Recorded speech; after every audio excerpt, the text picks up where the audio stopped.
Hello and welcome to Global South Adda. Global South Adda will be a series of chats about the broader issues of relevance to scholarship that either comes out of the Global South or the scholarship that is done on the Global South. These will be broadly informal chats, so we'll try not to overburden them with heavy academic concepts. Well, we can at least always hope, but they will be conducted around the issues of the production of knowledge, which means that we will focus our chats mainly on the excitements as well as the difficulties of writing from and about the Global South. We are hoping that we will be able to evade high-sounding abstract ideas and focus more on sort of the everyday aspects of producing scholarship. Although the disclaimer, one must never trust academics on what they can hope or what they hope. As an inaugural conversation, therefore, I'm very, very excited to have with us Professor Peter Vale, all the way from South Africa. But before I introduce him, let me say who I am. My name is Vineet Thakur, and I teach at Leiden University. I'm also affiliated with NIICE, the Nepal Institute for International Cooperation and Engagement, which has very kindly agreed to host this webcast on their webpage. So my deepest thanks to the team at NIICE. Back to Prof. Vale. Prof. Vale is currently a senior fellow at the Center for the Advancement of Scholarship at the University of Pretoria, and Nelson Mandela Professor of Politics Emeritus at Rhodes University. He's had a long 4.5-decade career in academia, and I'll not embarrass him by listing out all his achievements, but what I would say is that he's been one of the leading scholars of international relations, and especially his work on Southern Africa has been, in many ways, discipline defining. So Prof. Vale, very welcome to the first Global South Adda. Thank you very much. I'm embarrassed by the lies you already told about me. But thank you for concentrating on the good things that people say about me. Okay, all right. I look forward to talking with you. I'm hoping we can, speak more lies during the interview. But just to sort of clarify, an Adda is sort of a junction point where you just sit and chat informally about issues. Although I'm afraid that, this will be less of a chat and more of an interview because we will be covering sort of your life in academia. But before we start chatting about, your life and work, and try and place it in, sort of map it onto the life of South Africa and IR in South Africa. I do want to start off by saying that, I'll be disingenuous if I say this is going to be an objective interview. This is not, because Prof. Vale and I have worked together for close to 6 years now.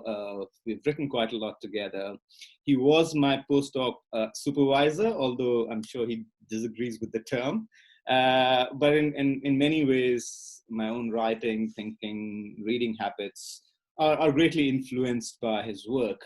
But one thing, what I would say is that, that I know that there's nothing I'll say that will annoy him any more than the kind of things I've done in the past. So I'm hoping, I can push him to answer some sort of uncomfortable questions without any fear of reprisals. So, Prof. Vale, should we get along with it? Is that a warning or a threat? Threat. All right. So, when I was thinking about how to do this interview, I was thinking about the book by Salman Rushdie, Midnight's Children, where he sort of transposes the life of the nation onto the life of an individual. And it's kind of interesting that your own life, so let's start with 8 July 1947, the day you're born, but within a year, almost 72 years, actually to date, on 4th of June 1948, D.F. Malan's government comes to power. And it brings in a system which is not entirely new. Of course, there was racial segregation, in South Africa before, but it does sort of push sort of racial discrimination, several notches up. So you kind of born into a system which is known as apartheid, and you're raised as, in a system of racial discrimination and segregation. So I wanted sort of to ask you, and I wanted you to give us a peek into what it was like growing in apartheid South Africa. So for instance, what is the point at which you as a child kind of realized that there is something wrong with the country around you? But I'm also sort of aware that, there is not a singular white experience, as an English boy raised by a single mother in an Afrikaner setting. So I'm just curious, how does that shape your view of the world? To even till today, because a lot of your writings are very autobiographical. Yeah, I think that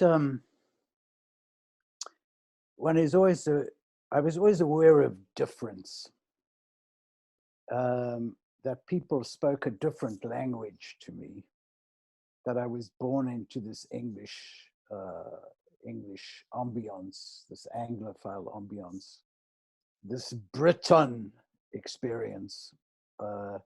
My mother, and I've written about this, my mother, who was 50 years old before she went to the place called England, kept on referring to the place as home. And so we were born into this English ambience. The father was absent by the time I became conscious of these things. But he had served in the Royal Navy during the war. So there was this additional layer, as it were, of subservience and loyalty towards the British thing. But I think that from a very early age, I was conscious of difference. And this consciousness was really about the difference to people who spoke a different language to me. And I think the difference in language came before the difference in race. As a very young child, I traveled to school with Afrikaans kids in a bus. And I often tell the story that my brother and I were the only English kids on the bus on the way to school. And these Afrikaans kids sang all these Afrikaans folk songs. And my mother was completely shocked by the time, after a month or so, when my brother and I kept burst into the singing of these Afrikaans folk songs. Because this was a language which was familiar to her, but she didn't know the language. She knew the sounds, but didn't know the language. So I think there was always this consciousness that people were different from me. I think the understanding of race came later. I think there was very much in the household a servant master relationship or mistress relationship. This was on a remote farm where my mother was struggling, I think, to keep the farm and the family together. And she was definitely the person who gave the orders, though she wasn't the most knowledgeable person. I mean, the black people there knew the immediate world much more than she did, and would advise her on when to plant fruit and pick fruit and do these kind of things. But she owned the place, so property relations were important.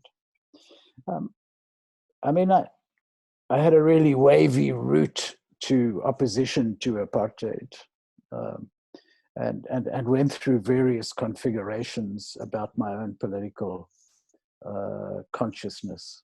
I went to an Anglophone school, a school modeled on the English tradition when I was in high school. And we were very conscious of the fact that we were the chosen ones. And there was a deep racial political divide in the school between how people approached the politics of the country.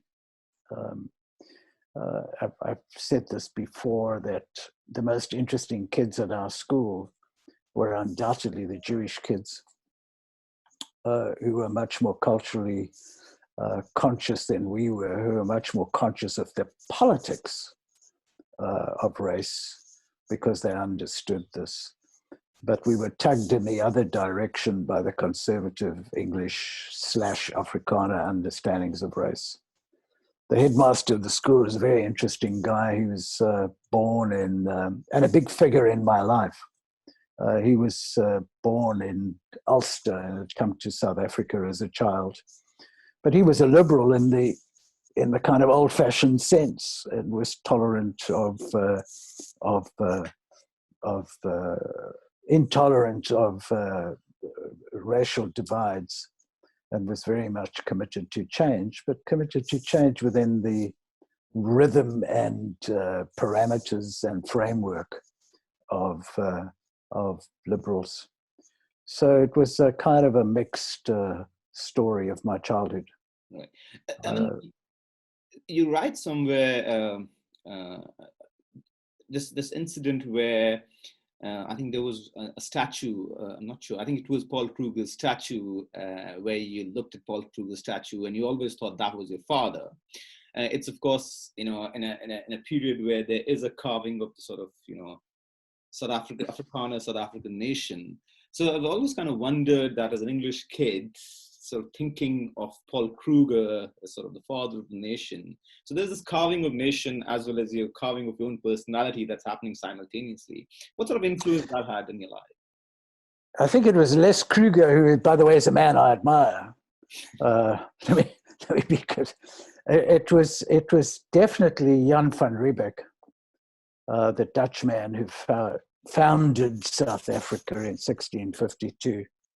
And I think what happened is that 1952, when I was 3 years old or 4 years old, or was it 5 years old, there was a consciousness of attempt to reinsert the discovery of South Africa into the national consciousness. And so there was a whole resurrection of the arrival of Kruger. And I think those images had a big impact on me. I mean, I remember dreaming about Van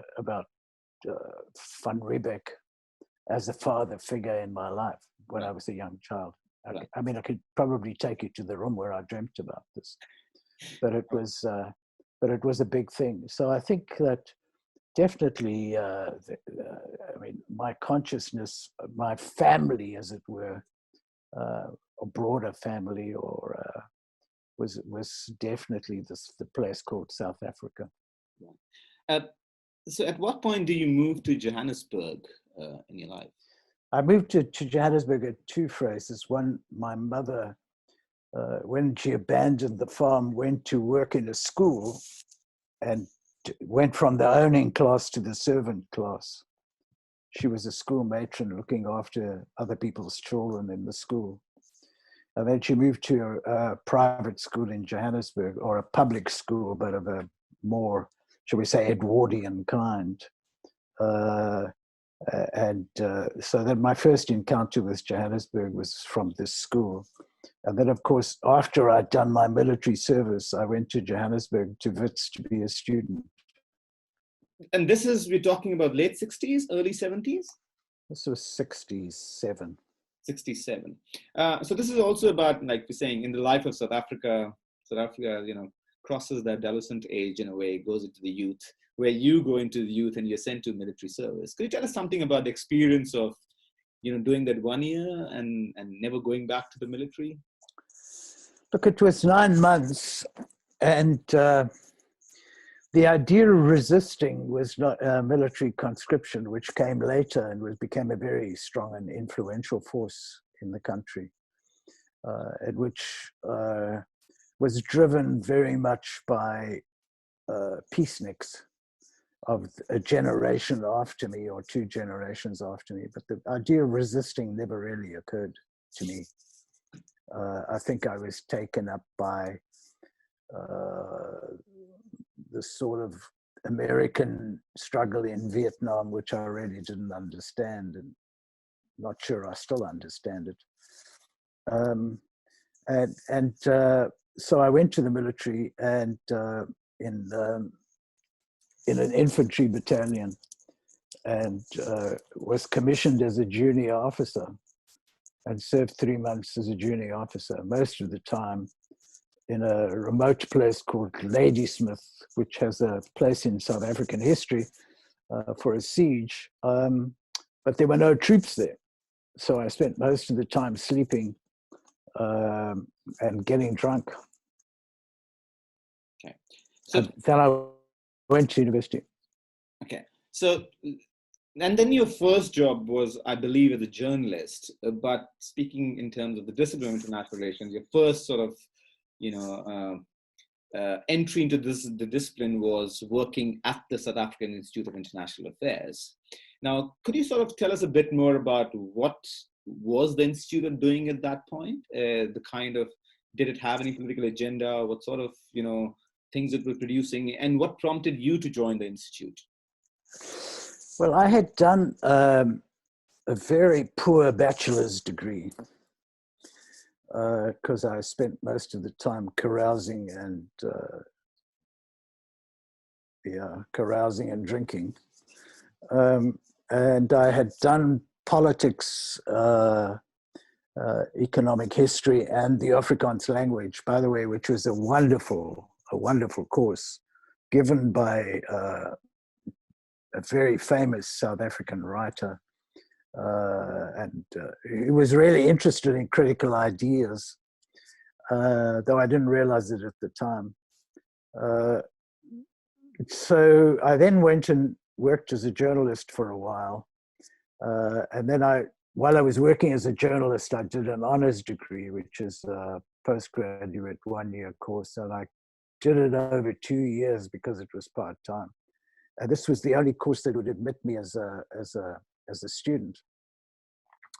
I had an interest in international affairs because an older brother was in the South African diplomatic service and had served in the then Rhodesia and then later in Sweden as a junior diplomat. So there was this interest in international affairs and diplomatic questions. And so I was recruited to the Institute of International Affairs. My dear friend David Hirschman, who'd been a senior of mine at school, had given up the job to go and do a PhD in development studies, working at Lesotho, the role of women. I mean, this was really radical stuff, the role of women in the development processes of the country of Lesotho. And so the job opened for me. I went there. The institute was headed by John Barrett, who was a historian, the son of a clergyman, and another influential person in my life. He'd done history at Wits and also at Oxford. And he'd been a South African diplomat.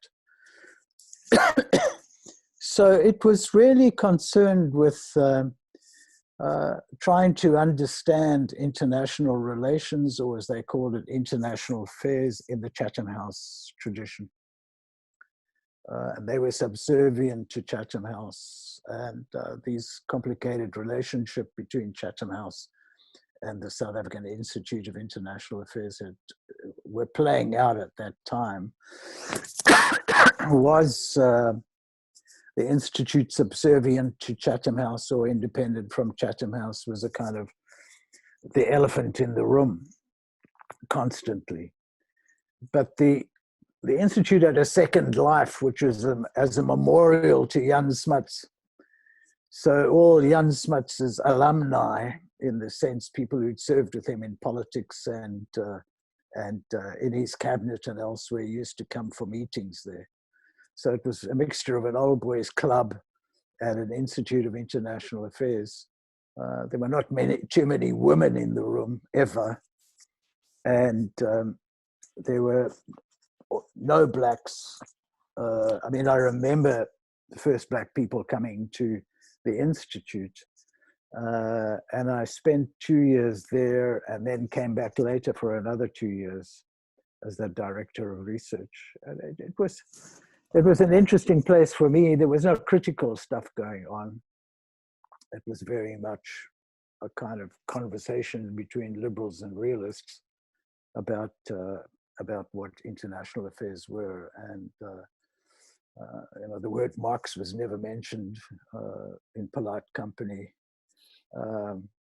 So it was an apprenticeship more than anything else. And how would you define the SAIIA's relationship with the establishment? Were they pro-establishment? Were they kind of neutral? Oh, they're very much pro-establishment. very much pro-establishment.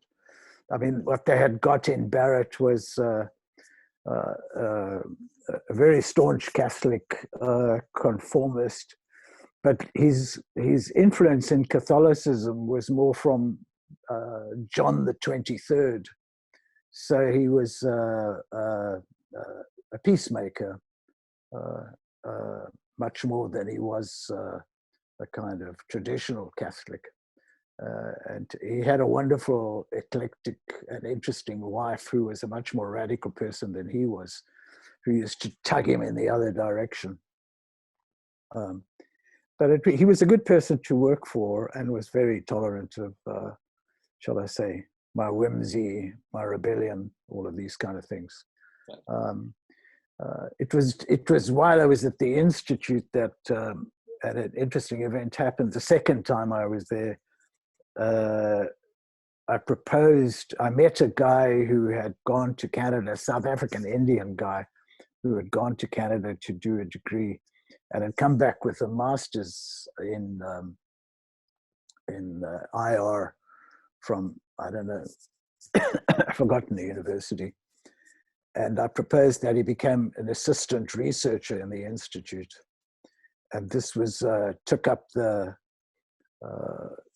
attention of the Institute's board and other people, including a fellow director of mine by that stage who was there, who became a champion of the establishment about whether this guy should be finally admitted to come and work on the Institute. In the end, he was allowed to come and spent a year there before he went off and went into commerce and is now a rich man.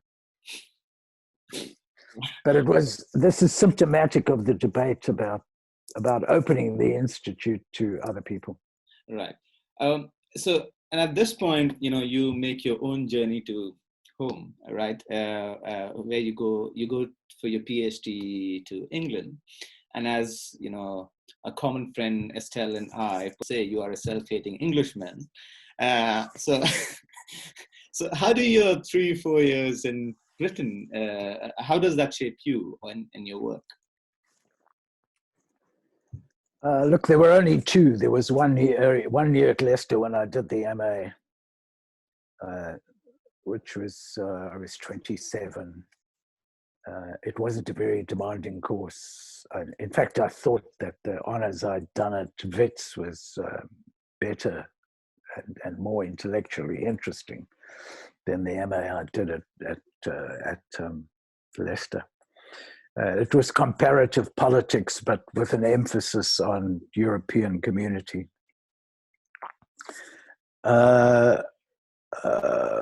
And then I went to work for the International Institute for Strategic Studies as a researcher. And this was, a Cold War shop, which had been started by Dennis Healy and other people who wanted the Institute to kind of open Britain to a participation in the debate around the Cold War. There were some interesting people there. Some of these people I have been friends for years. Greg Treverton, for example, who played a big role and went and worked in intelligence in the United States, have been friends from that time. And I was there when Christoph Bertram, who was a German, was the director. He was a great guy. Interesting ideas. He was a German liberal who was the first German, shall I say, they allowed. I worked on Western strategic interests in South Africa, which was a mainly Cold War thing. And basically, I spent the time doing the research on the doctorate, which came out 3 years later. And then I was trying to be persuaded to do a book on it, but I was so sick of this Cold War stuff by then that I just decided to abandon it. And then began to think much more critically and kick over the traces of this Cold War belief. So this is so you're back in the country in the early 1980s. You joined SAIIA again, but at some point in the mid of 80s, you moved to Rhodes, if I'm not wrong. And you are literally a professor at the age of what, 36, 37, you know? Yeah, it's ridiculous. Yeah, Because, which is, another way of looking at it is, you didn't have exciting years of being a younger scholar. No, I didn't have exciting years of being a younger scholar, I had turbulent ones.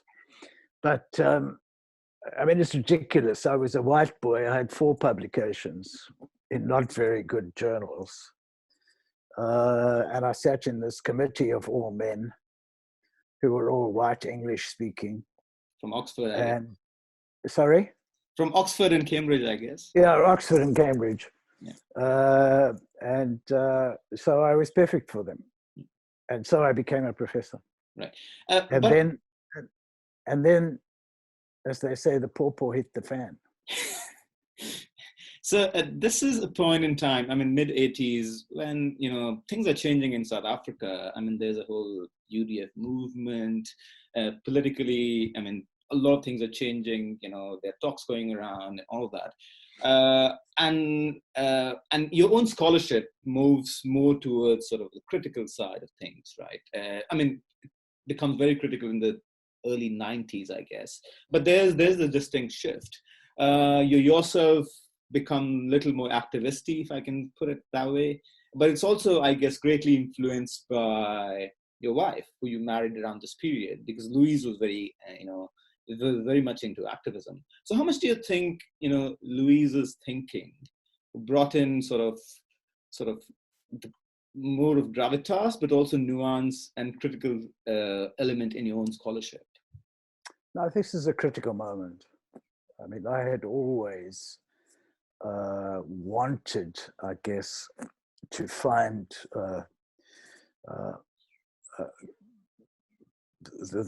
the footholds to enter into a more activist kind of politics.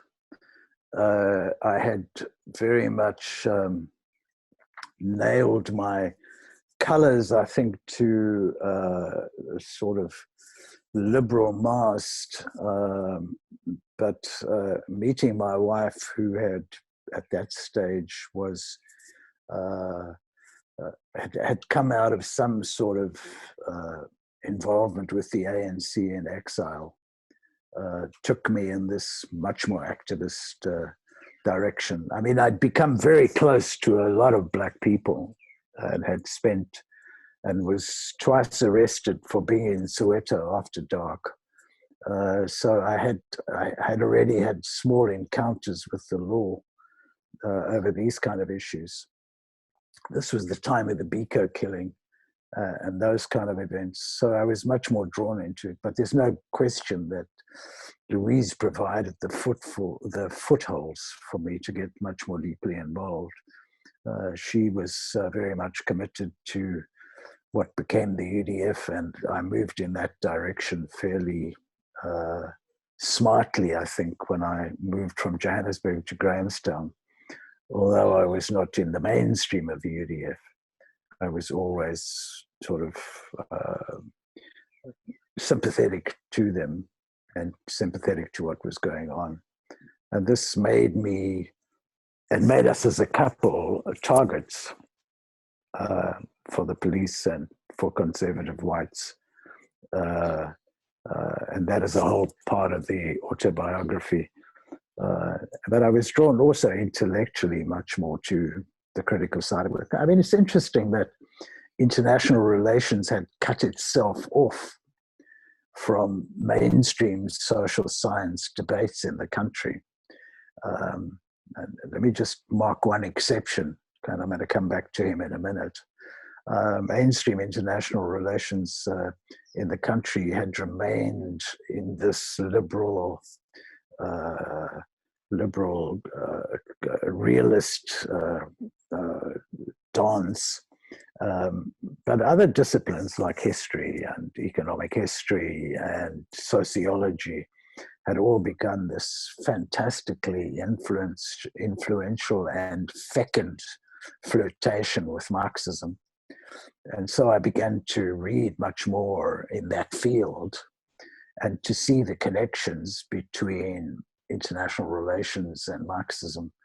and began to meet people like Charles van Onselen and others who were working in these fields, and became, I mean, terribly, terribly caught up in these as plausible explanation, class explanations for what was happening. So at this stage, that I begin to drift. Drift maybe is not the word, but I begin to move in a torrent towards this critical end of IR. Coming to it not so much through positions in IR which were opening up, but the gateway into it was through these other disciplines like sociology and history and those fields.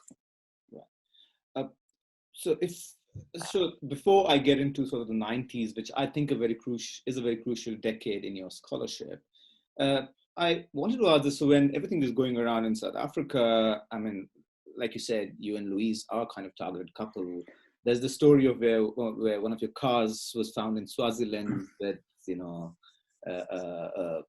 gunshots all over it.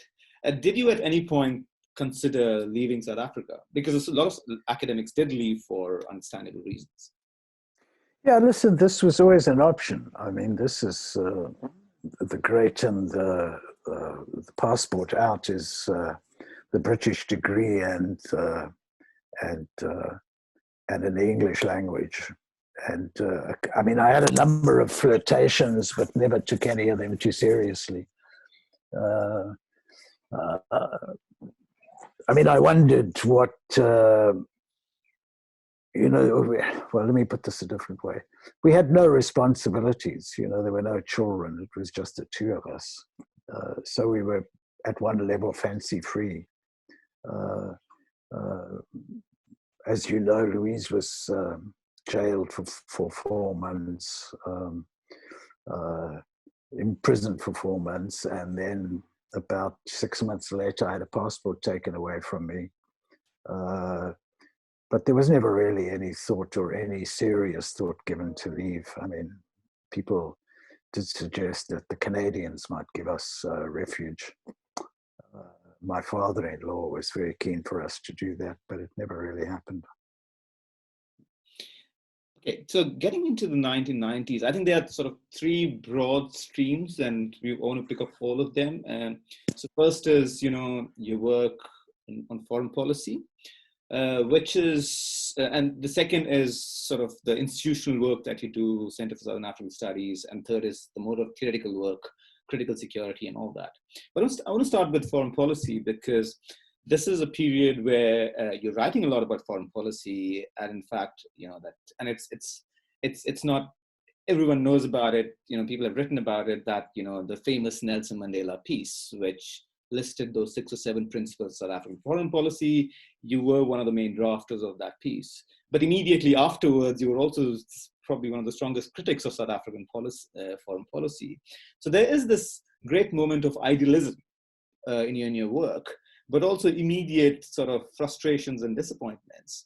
But there's also a lot of, I don't know if one can put it as policy work, but you did organize a lot of these meetings where you brought, people from ANC or Department of International Affairs of ANC and people from the Department of Foreign Affairs in South Africa came together. So you facilitated a lot of those conversations. So I just want you to sort of tell us a bit about what were your hopes from, this new South Africa's foreign policy, and why were you so disappointed with it?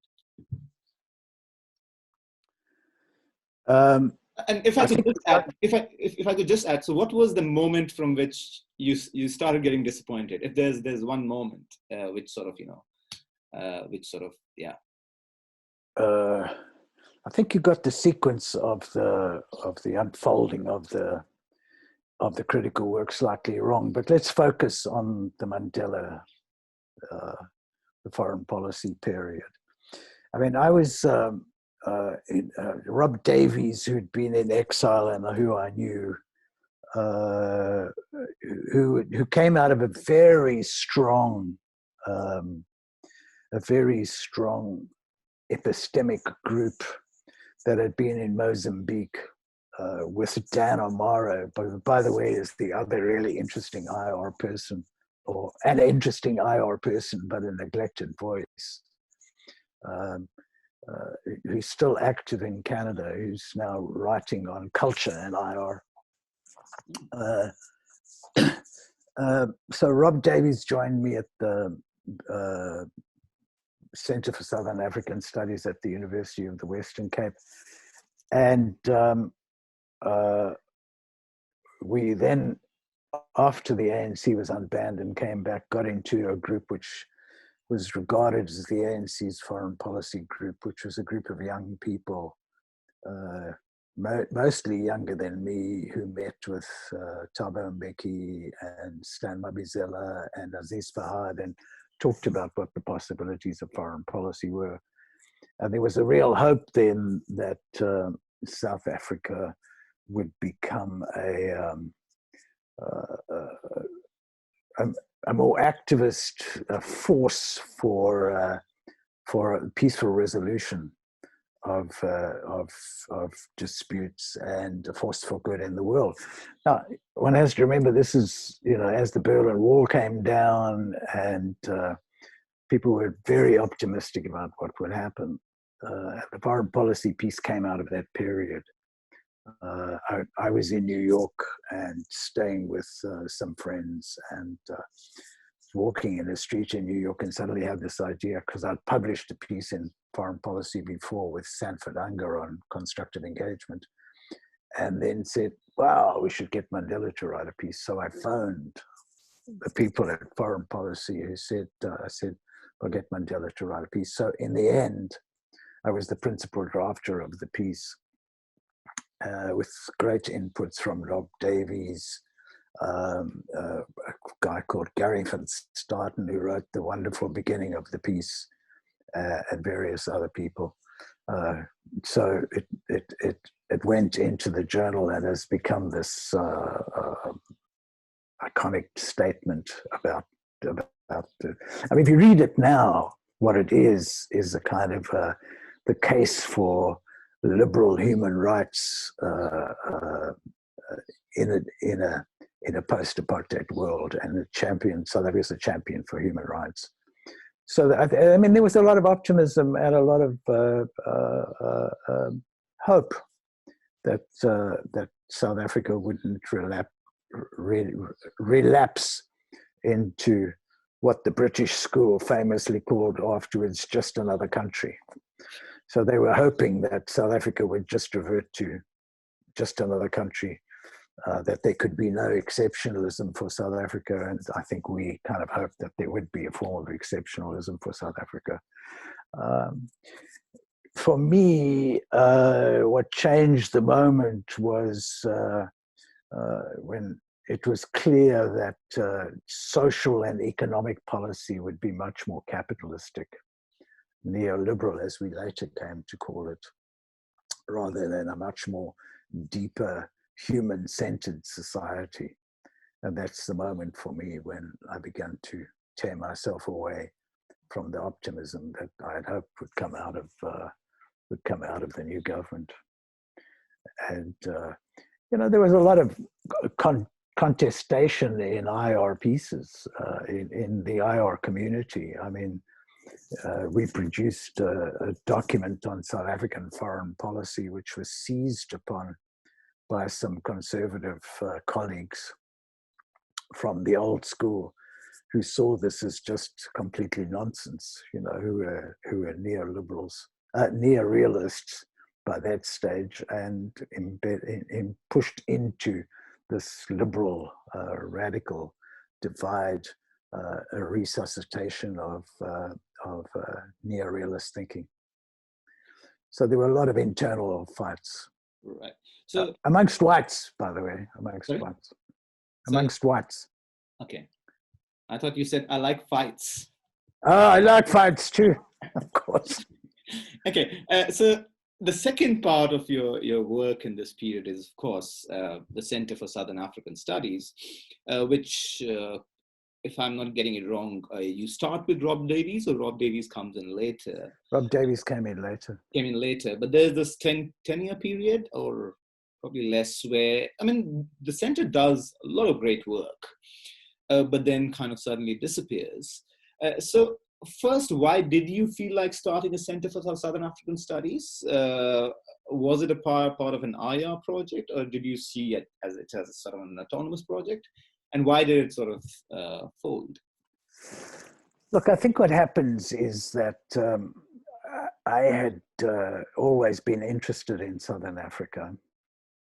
I'd always thought that South Africa's approach to the region, which was this colonialist approach to the region, didn't actually understand the organic relationship between South Africa and its neighbors, which was a much more quotidian form of relationship rather than a relationship through states and international relations.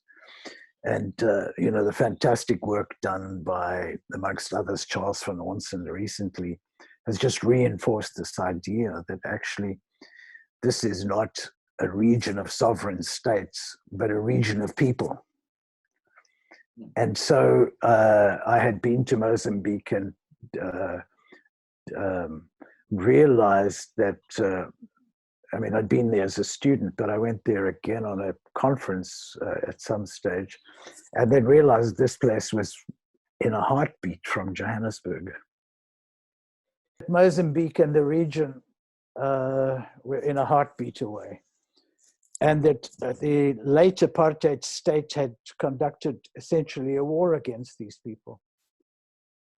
South Africa was involved in not even a low intensity war, but a war against the region. I mean, the destabilization of the region was absolutely critical. And I'd written about the destabilization of the region. And so it was necessary to find a way that you could restructure the region. I mean, I believed in a people-to-people contact and underestimated completely the importance that people held around the idea of state as a resource, state as a way to generate income or as a sort of commodity, as a source of income, and a way to administer. And I mean, I hoped, and I wrote this afterwards, I'd kind of hoped that the states of Southern Africa would wither away and that we could form a regional bloc in some sort of a confederal structure. But this was not to be, because the interests of nationalism, of course, serve the interests of elites. And so this idea of a state continued. And I mean, you know, what we have now are some of the pathetic after effects of this, where a state like Lesotho has just shrunk to a family enterprise, hanging on the edges. And I mean, there've been some success stories, depending on how you define success. Namibia, Botswana have been. So Swaziland is sort of a feudal monarchy in Southern Africa. And you know, people are not interested in these places anymore. But there are people living there, and there are, you know, they speak the same languages as South Africa. They have the same experience as South Africa. But people, I mean, Zimbabwe, who we held out such great hopes for 2 or 3 times in our lives, today is in a desperate situation.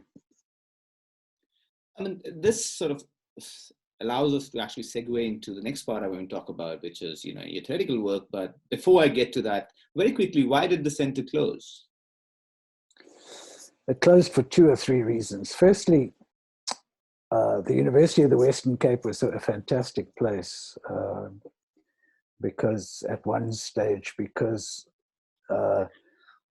all the exiles came to the University of the Western Cape, and intellectually it became a really hotbed of ideas, hopes, celebration that there could be an entirely new society, and the Western Cape was the intellectual hub of that. But when the new government came to power, the professoriate and the lunch tables were denuded of all these politicos who went to politics, including Rob Davies. The money we had raised for the Institute from the Rockefeller Ford Foundation began to run out. And the university went into a cost-cutting mode, neoliberal mode. And so that created an enormous challenge to raise money for it. And it was quite clear that Southern Africa would not become the priority which we hoped it would be. With Rob Davies gone, and then I was pulled in the direction of university administration. And so I went and spent just over 2 years in the Vice-Rector's office at UWC. And that was the end of the center. When I came out of that, when I'd finished there, I went back to Rhodes as the Mandela professor. Right.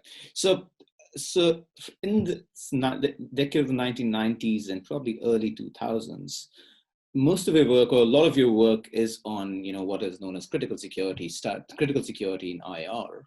And I believe, Ken Booth, who came up with this whole idea of security as emancipation, was very crucial to your own understandings of the issue, and you sort of, collaborated with him quite a lot. But also you collaborated with a whole lot of younger scholars at that point, right? People like Larry Swatu, Sipho Maseko on, I think, African Renaissance and all. So there's a lot of Ian Taylor, there's a lot of collaboration happening. But there's a lot of theory work that you're doing at this point, especially with regard to, theorizing Southern Africa, and of course the 2003 book, Region. It's a terribly named book, titled book, I must say it, but it's a great book, but a terrible title, Security in Politics in Southern Africa, if I'm not wrong. But that, that book, and I think another one that you did with Larry and Bertil Odin, if I'm not wrong, on theory change in Southern Africa.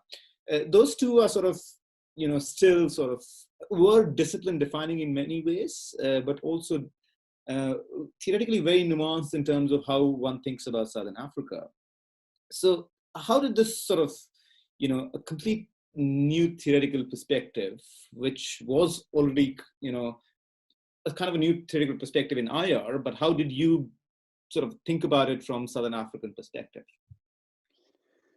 Let me tell you what happened. I had gone to those miserable BISA conferences.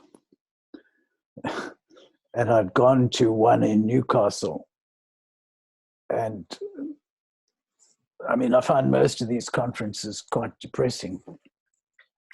And this was particularly depressing because it used to take place just before Christmas, where the sun was shining in South Africa and the rain and the food and everything, and the intellectual fare was not very good. But I went to a BISA conference in Newcastle, and Ken Booth gave the after dinner talk. This was the security and emancipation theory. And I was blown away. And I remember going up to him afterwards, Ken and I have had our ups and downs, but I mentioned going to him afterwards. I said, I've waited years to hear someone talk about international relations in this way. And I immediately said to him, I'd like you to come to South Africa. And he said in his shy way, Yorkshire way, I know nothing about the country. So I said, it doesn't matter. So that started this relationship in which we worked together over a number of years, which was a very fecund period. And he had brought these ideas of security, emancipation, and the critical theory school, essentially the Aberystwyth school, to my life. And then what happened is that a year or two later, was the following year, I went to spend a year in the Netherlands at Utrecht University. And what happened to me there was I did nothing. I never read IR, but I just read social theory for a whole year. And I remember these cold January and February days. My kids were little. Take the kids to school on a bicycle and come home and go into this room and just read social theory. And this was it. This was probably the most defining moment of my scholarship and my life, besides getting married and stuff like that, because I came away with a rather, I can't say if it was deep, but a wide understanding of social theorizing and the importance of social theorizing. So that made all the difference. And so that takes me to what you've described, the work with Larry and the work with Ian Taylor and people like that. Maxi Skuman, for example, was an exception. And Tony Leysens and Lisa Laba, she then was, also began to work in critical stuff. So a small group developed, and Philip Nell, who was the professor at Stellenbosch, whose interests covered a wide span of thing, and he trained as a philosopher, he began to encourage this critical stuff and a wide Catholic approach to international relations. So Stellenbosch was a very strong school at that time. Yeah. I'm glad that you brought Stellenbosch because that is the question that I wanted to ask you next amongst a series of questions, because in this phase of your life, I guess post 2007-8, you kind of check out from IR. You're not doing IR anymore. You move into humanities and thinking more about education, social theory, that kind of stuff. Except perhaps, and your interest in cartoons. I mean, my most favorite book of you is the book on cartoons. But so there's a distance that you take from IR as a discipline. But in South Africa in general, there's never I shouldn't say South African IR, but an IR community proper in South Africa. So there are a few names, there are a few people who are doing it. So for instance, in your generation, Dion Keldenes, you, Philip Nell, Maxi Skuman, and then the generation afterwards, like you said, people who are trained in Stellenbosch, like Karen Smith, Janis van der Westhuizen, and there's some others like, Jo N.C. van Wyk and Siphamandla Zondi and others. But there are not many people doing IR stuff. And when I say IR, I differentiate it from foreign policy. There are a lot of people doing foreign policy, but people aren't interested in international relations as a discipline or engaging with theory. So why do you think there is not much interest in doing IR theory? And partly, why did you yourself sort of check out of doing this IR theory kind of stuff? Let me answer the first question. I remember once having a discussion with the director of the very influential Institute for Security Studies. And he famously said, when I said, Booth had said this, he said, the problem with these people is that if you read them, you have to think. So I think there's very much that idea that IR theory was hard, and you had to learn a language, and you had to learn a particular kind of language. And it was so easy, dare I say lazy, just to stick with the accepted old liberal or realist or neo-realist position. I mean, it is true that a group have been thinking about constructivism more. So that's the reason. I mean, I think I clocked out of it because there was a new generation, and I thought this new generation would take the banner forward. I was caught between a deeper interest in social theoretical questions, transdisciplinarity. And then, I had this long period of interest in higher education, both its study and its practice of higher education. And then I also was horrified by what was happening to the humanities, being decimated by the industrial side of academic work. So I probably threw 8 years of my life into that kind of labor. I mean, part of the problem with me, I think, is that I get bored quite easily, and then I move on to other things and become interested in other things. I mean, I think, and this is not to underscore our friendship, but I think when you came and asked me if you could work with me, and I foolishly agreed, that's when my interest in IR was rekindled in a certain way. But you know, I think IR itself can be quite precious and self-congratulatory and that kind of stuff.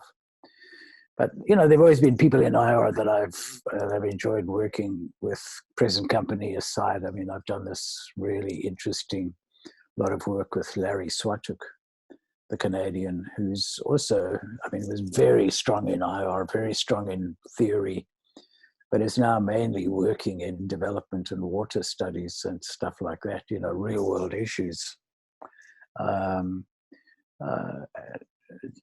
So yeah, I think laziness on my part, boredom, interest in other things, and that's probably what happened. So we're talking at the moment, you know, when sort of the kind of things that are happening in the United States, and also within the discipline, I'm sure you're aware of the whole debate around securitization and race and all that. So this is a moment where, you know, there are increasing calls for incorporating analysis about race in terms of how, you know, race shapes the world and so on and so forth. Now, remember, I actually came to South Africa to work with you around the time when sort of Rhodes Must Fall movement started. So South Africa, and that was a big moment in not just South Africa, but also South African academia, but also it sort of then reverberated across the world. You know, it's kind of shaped a whole lot of discourse about decolonizing IR in Britain, in America, and everywhere. And in a way, Rhodes Must Fall movement is sort of, you know, the genesis of all of that. Now, but as somebody who comes from outside to South Africa, I think the first thing that sort of hits you is this, that race is present in everything. Like coming from India, you know, caste was the defining concept for us. Although in India also we don't work on caste and IR. But in South Africa, everything is about race, justifiably so, right? But in IR work that was done before, there has never really been analysis of race. I mean, so you're talking about historians, for instance, you know, people like Charles van Onselen and others, and the people like Paul Rich and others who started talking about race and, you know, race making in Southern Africa and so on and so forth. But it kind of, I'm amazed that why people working in IR in South Africa never really incorporated race into the analysis of the world. I mean, ideally, South Africa should be the place from where actually we should start doing some of the things. We should have started doing some of the things before everyone else. So in early 2000s, Ken Booth suggested to me that I should do some work on race in IR. I thought about it, but my head wasn't in it at all. And I don't think I was the right person to do it anyway. So I think one of the reasons why the race thing in IR didn't take off until a bit later was that essentially the new generation which came into IR were really drifted towards foreign policy stuff. So if I can use these terms for illustrative purposes, the young Black people who came in worked in foreign policy issues and weren't so much interested in theoretical questions. But the generation which were interested in decolonization, I mean, Zondi is one of them, and there were a few others, we're much more interested in race questions. And so there has been some work done on it. And some of it has been a critique of traditional IR in South Africa. But none of it has been with the passion and anger and political energy, which has been done in other fields like anthropology, sociology, and places like that.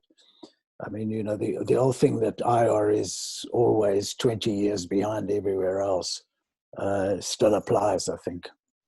But there obviously is a lot of work to be done here. I often say the problem is that, you know, the IR people, the new generation of IR people are interested, you know, who are Black, are interested in much the same issues that the old IR people were interested in, policy and that kind of thing. So nobody has had the burning passion to do anything except a few people, and they've been at the periphery. But is it also because, I mean, we hear sort of similar things in India, that why is there not much IR theory coming from India? And the excuse that was given earlier was that theory is a luxury. You know, we don't have time to engage in luxury. We have real pressing issues to deal with. It's an erroneous view, but is that a sense sometimes that, you know, engaging is sort of abstract theorizations is sort of, it's a very white man thing. Yeah, I mean, I don't know if it's a white man thing. I mean, if you look at the interesting stuff that Siva Grobry and other people have done in this field, it's, you know, this is just fantastic stuff. So that's that part of it. I mean, I think there are day-to-day issues which are there, but I don't think this is an excuse, you know. I mean, this reminds me of the statement made about the guy, the policymaker, who said, "We have no time for theory. We make policy all the time. We have no time for theory." And of course, you escape the kind of catch that you are in a theoretical frame all the time. But is there, I guess the question here is also, is there an institutional support for doing theory kind of stuff? I mean, of course, Siva Grobry had to go to the West to write, you know, theory. So in the universities in the sort of the developing world or third world, is there institutional support for doing the kind of theoretical work that one should do? Don't get me started with the South African research institutionalization, which is very industrial in its form. It's very utilitarian. It's based on box ticking and rankings and ratings and all of these terrible instruments of social control. So I think what it's done is that it's effectively closed off any intellectual work. I mean, you know, the blue skies thinking, which this has to be, blue skies thinking, has been completely relegated to studying astrophysics and stuff like that, literally blue sky stuff. I mean, this is one of the great tragedies of South Africa, who could show the world lessons in terms of how to settle a political problem, not solve a political problem, but settle a political problem. Who then rushed off and were encouraged to do research on all kinds of other things and let the world come and tell us how to manage our affairs, which is what happened in this country. So I think there's been no encouragement for imagination in the social sciences, and IR has not been, so IR has been completely subservient. Also, I mean, I think that the hold of British, particularly English IR in South Africa continues to have this enormously influential sway. The same bunch of people who were engaging in South African IR from Britain 20 years ago are still involved in writing stuff about foreign policy and credentialing students and doing all this kind of thing. So we still look to England as the sort of hinterland of where this knowledge should come from, instead of looking to India or Africa or Latin America, where this really interesting work is going on. That's where we've looked. Okay, so I want to merge sort of three questions into one. Because, so there were three issues. Yeah, broadly into one, because they are primarily about teaching. And all three of them in a way come from, your EHCAR lecture, which you delivered in 2013. First is the sense that, the demographics of the class that one used to teach have changed in South Africa. I mean, 20 years ago, it would be mostly white kids. Today, it's different. It's a very multicolored classroom. So how does that change not only what you teach, but also what you research? And second is something that you said in the EHCAR lecture that, IR is happening in the classroom, but it is actually it should happen in the streets. We're not learning enough from the streets. And third, again, from the point you raised earlier, you've also been sort of teaching, I guess, kids in Brazil and other parts of the world. What is your sense of the discipline in general in terms of where the discipline is going, depending on the kind of kids you've been teaching? I mean, I think we have to be clear that IR was a white man's discipline. And in South Africa, when I was first teaching at Wits, it was very much a white man's discipline. Although, interestingly, the International Relations 1 and 2 courses that I originally taught had a lot of Indian students in them. So they could come to this white university because no other university for people who are not white offered international relations. So you got an exemption to study international relations if you came to this.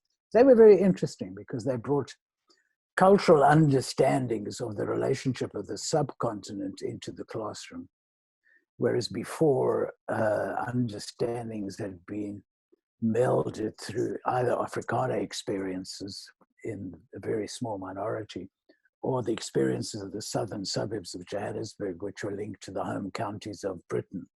I mean, that was the cultural understanding of where international relations happened. Or, the very strong American behavioralist positions. So they were really interesting. On the other hand, when I was teaching at the end of my career, which is 10 years ago now, there were more black students in the class who had a far more, how shall I say this, a far more Africanist, a hunger for Africa and for African understandings. I don't think white kids had that hunger for African understandings and Africa in the international system. So there were two completely different experiences. But I still think it remains essentially a white man's world. I mean, feminists have come in and had this enormous influence. But, the big decisions are still made by men who are white, even though they're, as you know, if you go to the ISA at these meetings, you normally see essentially a bunch of white guys sitting at the high table. And sometimes there are token blacks brought in to sit at the table too, and token women. But essentially it's this, the high table is for white men.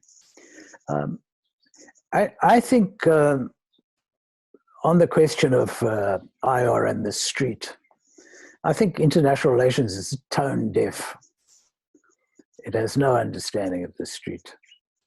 It has no language, no grammar, no understanding of the street. I mean, ironically, economists understand the street much better because they can give numbers to it. They understand the street much better than IR people do. IR leaves the messy stuff of the street to urban studies, to sociology, to these other fields. But they have no understanding of the street, essentially.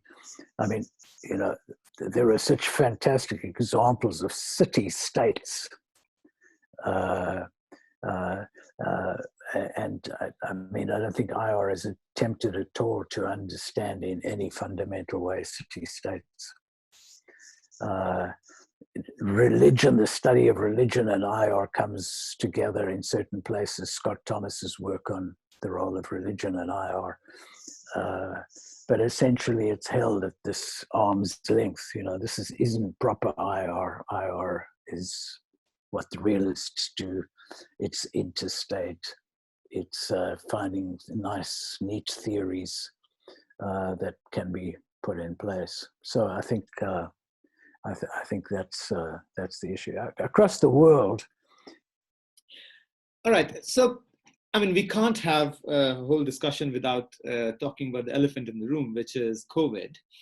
Now, I was thinking about, how, for instance, somebody like me who did his PhD in the last 10 years and finished 5 years ago, we are a LibGen generation. I don't know if you know about LibGen, but it's sort of it's not really a legal source from where you get all your books, download your books.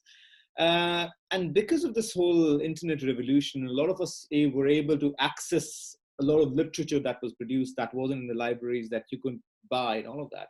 And we wrote our PhDs, we wrote a lot of stuff, in the developing world with the help of LibGen.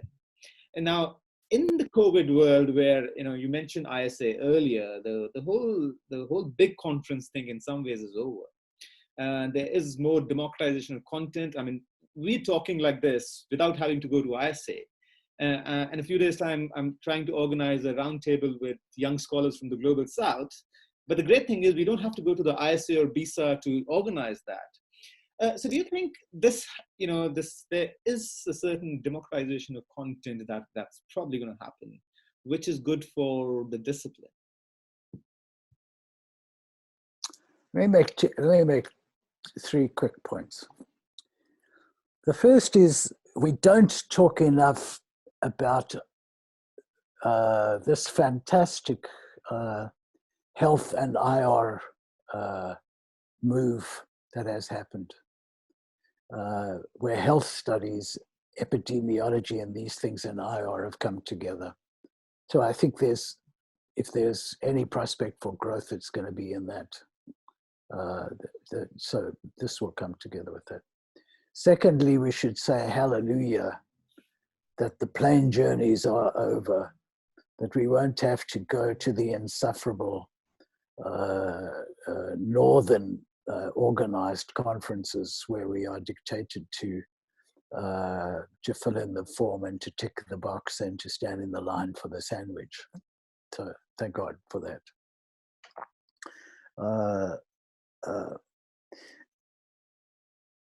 I think that there is a prospect here that the culture of the discipline will change,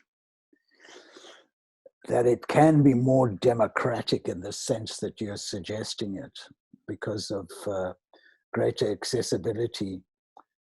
It depends what happens in the universities and the nature of teaching, depends what happens to that crucial